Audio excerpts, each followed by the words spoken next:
What's good? My name is Charity Croft. It's Christmas time! But why this time?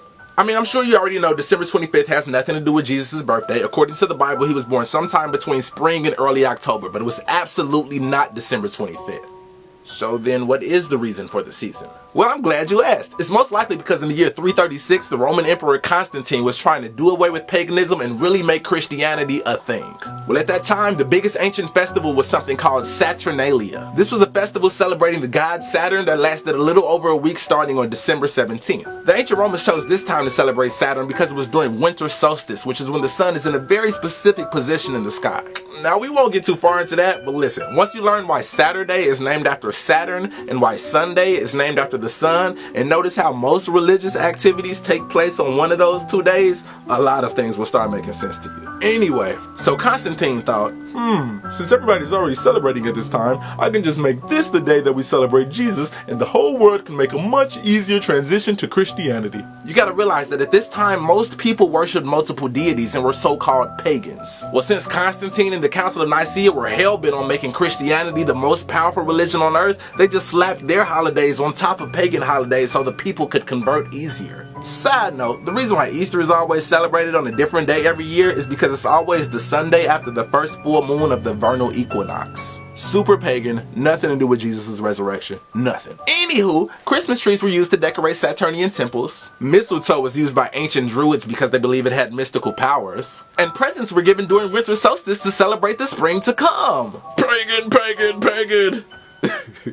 And you ain't even know it. So pagan, in fact, that Christmas was outlawed in the New World when the Puritans first got here because they knew how pagan it was. It didn't become okay till the 1680s when they realized that gift giving could be profitable. Speaking of pagan, what does that word even mean? Like, why do we act like pagan means devil worshiper? The actual definition of pagan is any person holding religious beliefs other than the main world religions. So in other words, anybody who is not Christian or Muslim. Words like that is how Christianity was able to take over the entire planet by creating a bad word for people who didn't convert.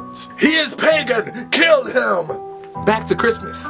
Who is this guy? Well, it's Santa Claus. He's actually based off a real person named Saint Nicholas, but you probably knew that already. But did you know that Saint Nick was a bishop in the Church of Turkey?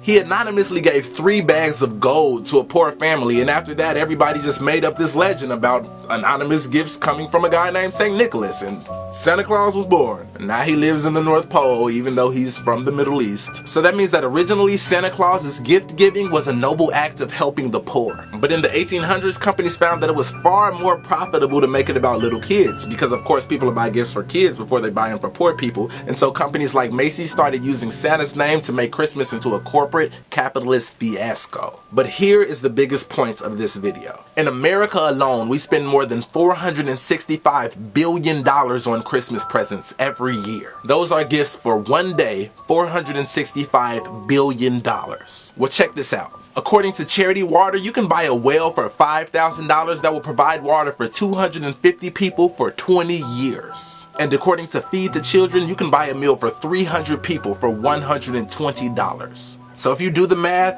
$120 times 3 meals a day times 365 days a year, then add in the cost of the water well, you could provide 300 starving people with food and water for a whole year with only $136,400. So if we take that $465 billion we spend, we could feed 1,020,000,000 people for a year. Well, it gets crazier. According to World Food Programme's hunger statistics, there are only 795 million starving people on Earth. So that means with the money America alone spends on one Christmas, we can literally end world hunger for a year. Now let's take that one step further. If we just did away with the entire gift-giving part of Christmas, and every year we use the same money that we would have spent on presents to instead feed the poor, there would be no such thing as hunger, and the entire world would have food. Merry Christmas. I love you.